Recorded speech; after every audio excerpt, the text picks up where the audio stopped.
It's been 5 years. 5 years of time for Myanmar.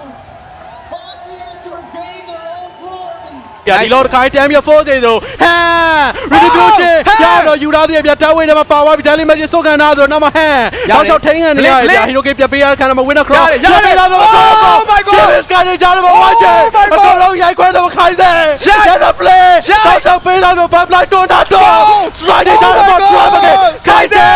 အလုံးလုံးပြနေနေပဲနောက်ဆုံးကျန်တဲ့တော့တိုင်ယူအောင်ခိုင်းစေမီဒီယာတီပါပိုင်ဆိုင်လို့သွားနေတယ်ပဲကျွန်တော်အားလုံးမျောလင်းနေတဲ့9နှစ်တာ6နှစ်တာစောင့်ဆိုင်နေတဲ့မြန်မာပြည် Grand Final ရောက်ရှိမဲ့ပွဲစဉ်တစ်ပွဲဟာအခုလက်ရှိကျွန်တော်ရဲ့မြန်မာပြည်ကို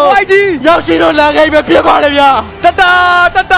ခိုင်စေနော်လုံးပါအောင်အားလုံးတလေးပြပေးပါဦးကျွန်တော်ရဲ့မြန်မာပြည်ရဲကုန် Gladiators အနေနဲ့ကတော့ပြည်သူနိုင်ငံ Paris မြန်မာ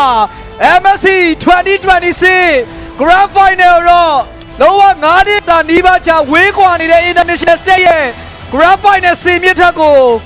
ရှုံးပွဲလုံးဝမရှိဘဲနဲ့ထိုက်တန်နဲ့တလန်သွားနိုင်ခဲ့ပြီလည်းဖြစ်ပါတယ်